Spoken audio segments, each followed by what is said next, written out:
जय श्री कृष्ण दोस्त। गीता के उपदेश। जीवन की कठिनाइयों का सामना करने के लिए गीता के उपदेशों को अपनाएं। माना जाता है कि भगवान कृष्ण की सलाह मानने से व्यक्ति को सभी कष्टों से छुटकारा मिल जाता है। कर्म करते रहें। भगवान कृष्ण का कहना है कि व्यक्ति को कर्म करना चाहिए और फल की चिंता न करें। इस उपदेश को मानने वालों को कठिनाइयों का सामना करने में कोई परेशानी नहीं होती है। आत्मविश्वास बनाए रखें। गीता में बताया गया है कि व्यक्ति को हर मुश्किल स्थिति में आत्मविश्वास बनाए रखना चाहिए। खुद के ऊपर भरोसा नहीं करेंगे तो किसी कार्य में सफलता नहीं मिलेगी। स्वागत है आप सभी का हमारे God of Krishna YouTube channel पर। यदि आपको हमारा वीडियो पसंद आता है कृपया इसे लाइक करें, अपने मित्रों के साथ शेयर करें और हमारे चैनल को सब्सक्राइब करें। सब्सक्राइब करने के बाद बेल आइकन को ऑल पर सेट करें ताकि हमारे नए वीडियो की नोटिफिकेशन सबसे पहले आपको मिले। कृपया अपनी शुभकामनाएं और विचार हमें कमेंट्स में लिखकर बताएं। जय श्री कृष्ण लिखकर इस भक्ति यात्रा का हिस्सा बने। हम आपके सुख, समृद्धि और उत्तम स्वास्थ्य की कामना करते हैं। नकारात्मक विचारों से बचें। गीता के उपदेश बताते हैं कि नकारात्मक विचार व्यक्ति की सोचने और समझने की क्षमता को कम करते हैं। खुद पर कंट्रोल रखें।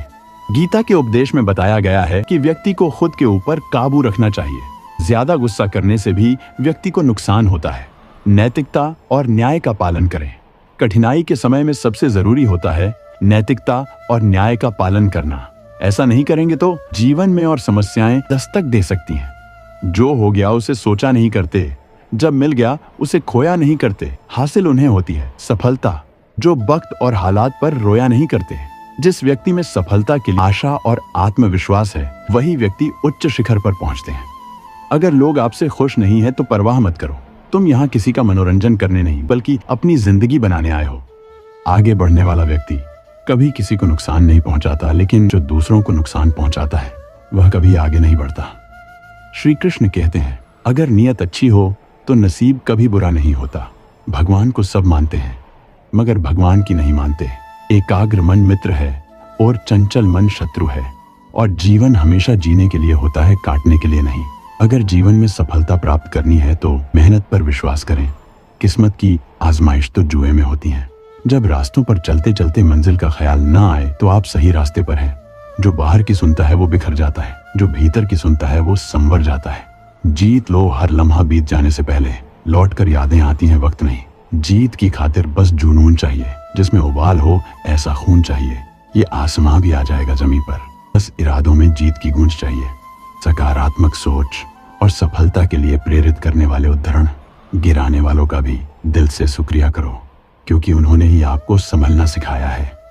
नजर को बदलो तो नजारे बदल जाते हैं। सोच को बदलो तो सितारे बदल जाते हैं। कश्तियां बदलने की जरूरत नहीं, दिशाओं को बदलो तो किनारे खुद बदल जाते हैं। जिस काम में सफल होने की संभावना ज्यादा हो उसको करने पर हम सफल होते हैं, लेकिन जिस काम में असफलता की संभावना ज्यादा हो उसको करने पर हम श्रेष्ठ होते हैं। पैसों से मिली खुशी कुछ समय के लिए साथ रहती है। न बोलना बड़ी बात है और न चुप रहना बड़ी बात है। कब बोलना और कब चुप रहना इसका विवेक रखना ही बड़ी बात है। श्री कृष्ण कहते हैं कोई भी व्यक्ति हमारा मित्र या शत्रु बनकर संसार में नहीं आता। हमारा व्यवहार और शब्द लोगों को मित्र या शत्रु बनाते हैं। अगर आप किसी को छोटा देख रहे हो तो आप उसे या तो दूर से देख रहे हो या तो अपने भीतर के अहंकार से। अहंकार तब उत्पन्न होता है जब हम भूल जाते हैं कि प्रशंसा हमारी नहीं हमारे गुणों की हो रही है। ना दिल छोटा कीजिए, ना बातें बड़ी कीजिए। सब कुछ मिलेगा वक्त के साथ, बस थोड़ी उम्मीद और थोड़ी कोशिश कड़ी कीजिए। शिक्षा सबसे शक्तिशाली हथियार है जिसका उपयोग आप दुनिया को बदलने के लिए कर सकते हैं। हर एक सबक है जो खुद को सुधारने का मौका देती है। सक्सेस की सबसे खास बात है कि वो मेहनत करने वालों पर फिदा हो जाती है। जिसने भी खुद को खर्च किया है दुनिया ने उसी को गूगल पर सर्च किया है। या तो आप अपनी जर्नी में लग जाओ, नहीं तो लोग आपको अपने जर्नी में शामिल कर लेंगे। सफर में मुश्किलें आए तो हिम्मत और बढ़ती है। अगर कोई रास्ता रोके तो जुर्रत और बढ़ती है। अगर बिकने पर आ जाओ तो घट जाता है दम। अक्सर न बिकने का इरादा हो तो कीमत और बढ़ती है। मंजिल उन्हीं को मिलती है जिनके सपनों में जान होती है। पंख से कुछ नहीं होता, हौसलों से उड़ान होती है। हौसले बुलंद कर रास्तों पर चल दे, तुझे तेरा मुकाम मिल जाएगा। बढ़कर अकेला तू पहल कर, देख कर तुझको काफिला खुद बन जाएगा। सफर में मुश्किलें आए तो हिम्मत और बढ़ती है। चेहरे तो समय के साथ सब बदल लेते हैं, लेकिन हालतों को बदलने वाला ही हालातों की बात करता है। महानता वह नहीं होती कि आप गिर गए और उठे ही ना। महानता उसे कहते हैं जब आप गिरकर बार बार उठते हैं। अगर सूरज की तरह जलना है तो रोज उगना पड़ेगा। नामुमकिन कुछ भी नहीं है। हम वह सब कर सकते हैं जो हम सोच सकते हैं, और वह सब सोच सकते हैं जो हमने कभी नहीं सोचा कि सब कुछ संभव है। समय सीमा पर काम खत्म कर लेना काफी नहीं है। मैं समय सीमा से पहले काम खत्म होने की अपेक्षा करता हूँ। जो रातों को कोशिशों में गवा देते हैं वही सपनों की चिंगारी को हवा देते हैं। अगर जीवन में सफलता प्राप्त करनी है तो मेहनत पर विश्वास करें। किस्मत की आजमाइश तो जुए में होती है। हवाओं ने मुझे हताश करने की बहुत कोशिश की। मैं वह परिंदा बना जिसने ऊंची उड़ान भरना सही समझा। अपार आशाओं का खेल था सारा। मैंने इस खेल को समझा और देखते ही देखते जीत मेरी ही हुई। समस्याओं के समाधान खोजने वाला व्यक्ति ही सफलताओं की सत्ता प्राप्त करता है। समाज के एक धड़े ने मुझे रोकने के अनेकों प्रयास किए। हकीकत तो यह है कि समाज ने ही मुझे आज सफल बनाया है।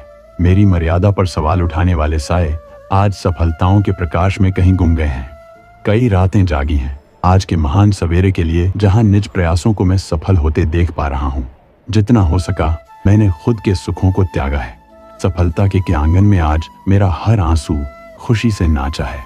जिंदगी तेरी थिरकन पर थिरकता रहा मैं ताउम्र। एक उम्र बाद थिरकना बंद किया तो सफलता के सही लम्हों के बारे में जान पाया। जीवन में अपने लक्ष्य के लिए दृढ़ संकल्पित होना आवश्यक होता है। इसी से मानव सफलता पाता है। मेहनत करना ही आपका पहला कर्म होना चाहिए, क्योंकि सफलता उसी को मिलती है जो मेहनती होता है। जिंदगी की तपिश को सहन कीजिए जनाब। अक्सर वे पौधे मुरझा जाते हैं जिनकी परवरिश छाया में होती है। कपड़ों की मैचिंग बिठाने से सिर्फ शरीर सुंदर दिखेगा। रिश्तों व हालातों से मैचिंग बिठा लीजिए, पूरा जीवन बस सुंदर हो जाएगा। बात कड़वी है पर सच है। लोग कहते हैं तुम संघर्ष करो, हम तुम्हारे साथ हैं। यदि लोग सच में साथ होते तो संघर्ष की जरूरत ही नहीं पड़ती।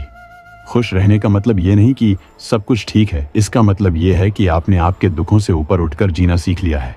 सफलता तक पहुंचने के लिए असफलता के रोड से गुजरनी पड़ेगी। सही करने की हिम्मत उसी में आती है जो गलती करने से नहीं डरते हैं। तब तक अपने काम पर काम करें जब तक कि आप सफल नहीं हो जाते। हर कोई जन्म से ही किसी न किसी काम में चैंपियन होता है, बस पता चलने की देर होती है। आज का प्रेरणादायक कहानी।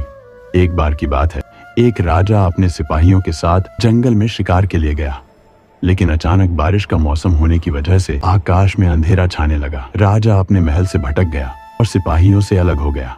भूख, प्यास और थकावट की वजह से उस राजा की हालत बहुत बुरी हो गई थी।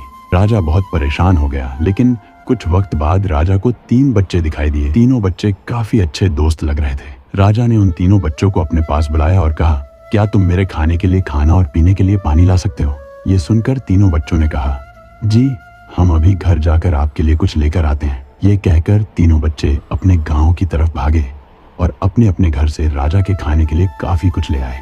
राजा बच्चों के जोश और प्यार को देखकर बहुत खुश हुए। तीनों बच्चों से एक सवाल पूछा, बच्चों मुझे आज तुम तीनों से मिलकर बहुत खुशी हुई है। तुम अपने जीवन में क्या करना चाहते हो? मुझे बताओ, मैं तुम्हारे लिए कुछ करना चाहता हूँ। बोलो तुम्हें क्या चाहिए? ये सुनकर तीनों बच्चे कुछ देर तक सोचते रहे और फिर थोड़ी देर में उनमें से एक लड़के ने कहा, मुझे धन चाहिए। मैंने कभी 2 वक्त की रोटी नहीं खाई, कभी अच्छे कपड़े नहीं पहने, इसलिए मुझे सिर्फ धन ही चाहिए। राजा ने कहा, ठीक है, मैं तुम्हें इतना धन दूंगा कि तुम हमेशा खुश रहोगे। ये सब सुनकर इस बच्चे की खुशी का ठिकाना नहीं रहा। अब दूसरे बच्चे की बारी थी तो राजा ने दूसरे बच्चे से पूछा, बताओ तुम्हें क्या चाहिए? दूसरे बच्चे ने कहा, मैं चाहता हूँ कि मुझे बंगला और घोड़ा गाड़ी दे मिल जाए, क्योंकि मेरा घर छोटा है और बहुत बुरी हालत में है। ये सुनकर राजा ने कहा, ठीक है, मैं तुम्हें बाला और घोड़ा गाड़ी दूंगा। तीसरे बच्चे की बारी थी तो राजा ने तीसरे से पूछा, बताओ तुम्हें क्या चाहिए? तीसरे बच्चे ने कहा, मुझे ना धन चाहिए और ना ही बंगला। मुझे आप ऐसा आशीर्वाद दीजिए कि मैं विद्वान बन जाऊं और शिक्षा पूरी होने के बाद अपने देश की सेवा करने के लायक बन जाऊं। जब राजा ने तीसरे बच्चे की बात सुनी, राजा तीसरे बच्चे से बहुत खुश हुए। राजा ने उस तीसरे बच्चे के लिए सर्वोत्तम शिक्षा का इंतजाम करवाया। तीसरा बच्चा बहुत मेहनती था, इसलिए दिन रात एक करके उसने पढ़ाई की और बहुत बड़ा विद्वान बन गया। और सही वक्त आने पर राजा ने उसे अपने राज्य का मंत्री बना दिया। अचानक राजा को सालों पुरानी वो घटना याद आ गई। राजा ने मंत्री से कहा, कई सालों पहले तुम्हारे साथ जो 2 बच्चे थे, अब उनका क्या हाल है? मैं एक बार चाहता हूँ कि तुम तीनों से एक साथ फिर से मिलो। एक काम करो, अपने तीनों दोस्तों को कल खान पर आमंत्रित कर लो। मंत्री ने अपने दोस्तों के पास ये संदेश भेज दिया। अगले दिन तीनों दोस्त राजा के सामने उपस्थित हुए। राजा ने कहा, आज मैं तुम तीनों को फिर से एक साथ देखकर बहुत खुश हूँ। राजा ने मंत्री के कंधे पर हाथ रखकर कहा, इनके बारे में तो मैं जानता हूँ, तुम दोनों मुझे अपने बारे में कुछ बताओ। ये सुनकर जिस लड़के ने धन मांगा था, उस लड़के ने कहा, महाराज मैं बहुत परेशान हूँ। आपने जितना धन मुझे दिया था उतना धन पाकर मैं बहुत आलसी हो गया और मैंने बहुत सी बेकार चीजों में अपने धन को बर्बाद किया और मेरा बहुत सारा धन चोरी भी हो गया। इसलिए मैं आज उसी हालत में हूँ जिसमें आपने मुझे पहले देखा था। ये सब सुनकर राजा ने कहा, अब इस बात को हमेशा याद रखना कि धन, दौलत, संपत्ति हमारे पास हमेशा नहीं रहती, लेकिन ज्ञान और शिक्षा ऐसे अनमोल खजाने हैं जो हमेशा हमारे पास रहते हैं और इसे कोई चुरा भी नहीं सकता। अगर तुम शिक्षा में विद्वान बन जाओगे तो धन और संपत्ति अपने आप तुम्हें मिल जाएंगे। सीख, धन पाने का लालच हर किसी को होता है। हर कोई चाहता है कि वो अच्छे घर में रहे, अच्छा खाना खाए, अच्छे कपड़े पहनकर एक सेठ की जिंदगी जिए। लेकिन ज्ञान और शिक्षा के बिना अगर आपको बंगला, पैसा, गाड़ी मिल भी जाए तब भी वो आपके किसी काम का नहीं, क्योंकि तब आपको समझ ही नहीं आएगा कि इसे संभालना कैसे है। फिर मिलेंगे दोस्तों अगली वीडियो में। अगर आपको ये वीडियो पसंद आया हो तो अपने दोस्तों के साथ जरूर शेयर करें, वीडियो को लाइक करें और हमारे चैनल को सब्सक्राइब करना ना भूलें। राधे राधे।